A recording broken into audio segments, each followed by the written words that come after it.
Pour résoudre l'équation x plus 7 égale 12, on doit éliminer plus 7 à gauche, donc on soustrait 7. On le fait dans les deux membres de l'équation. On obtient alors x égale 12 moins 7 qui donne 5.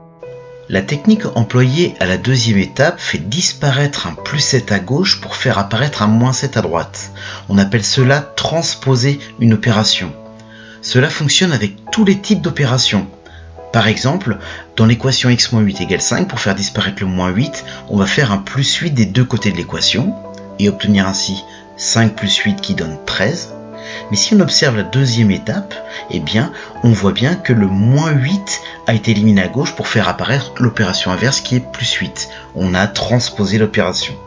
La transposition fonctionne aussi pour un produit et un quotient. Si on a l'équation 7 fois x égale 21, on élimine le x7 en divisant par 7 les deux membres de l'équation, on obtient 21 divisé par 7 et donc x égale 3. Éliminons la deuxième étape, on a le x7 qui a été transposé en 1 divisé par 7.